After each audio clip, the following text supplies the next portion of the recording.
Hello, everyone. My name is Sarah Ingalls, and I want to talk to you about a topic that is near to my heart. It is inclusion for students with disabilities. Between 1989 and 2013, the percentage of students with disabilities that were in the general education environment for more than 80% of the day increased by 30%. That is a big milestone for special education and the advocates that are pushing for a change. It is often that my students are only given the opportunity to be in a resource setting, and they have made progress. But the sense of inclusion was always missing. To continue, in the last 50 years, researchers have discovered that almost all children's brains have the potential to change and grow through early childhood. The brain can adapt, reorganize, and reconstruct based on learning and experiences.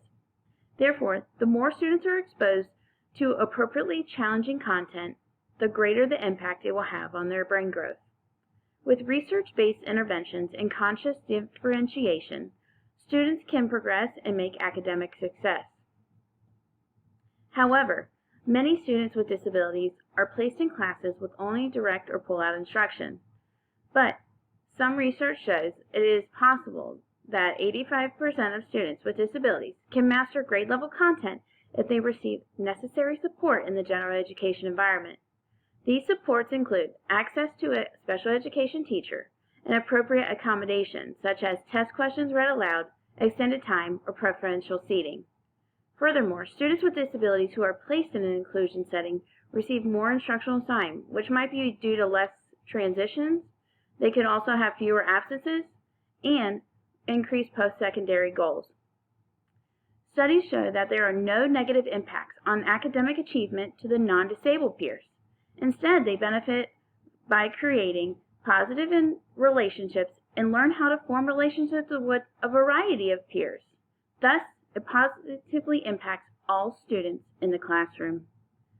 Due to the overwhelming stress of standardized testing, it is difficult for special education teachers and general education teachers to want to collaboratively address students with skills that are well below grade level. Teachers are hesitant to have students with disabilities and needs in their class for numerous challenges. However, there is a problem in that general education teachers are provided less training and enough of training to feel comfortable with students with disabilities. General education teachers are not provided with extensive training as compared to teachers that receive a bachelor's in special education. A 2007 study found that general education teachers in teacher preparation programs are reportedly taking an average of 1.5 courses that focuses on inclusion or special education.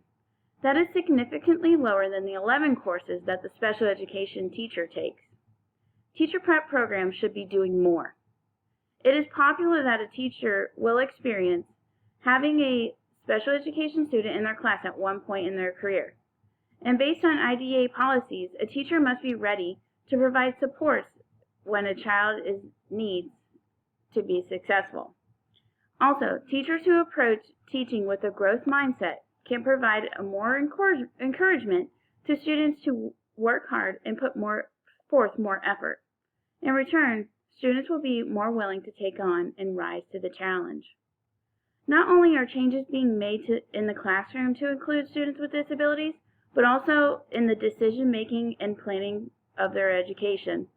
In recent years, the Georgia Department of Education introduced Active Student Participation Inspires Real Engagement, or ASPIRE for short. This initiative is to create more collaborative focus within the Department of Education and those on the IEP team.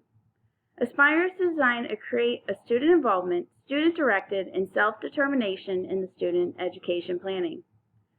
The advantages of student-led IEPs include having the student have more control in their education, increase the student and family involvement in the representation in the IEPs. Why include students more?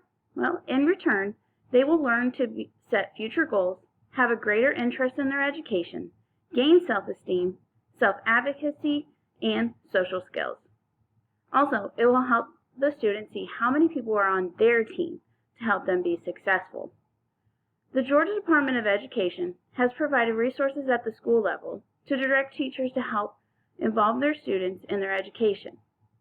Student involvement varies from elementary school to the high school level, but inclusion is the future, as separation is the past.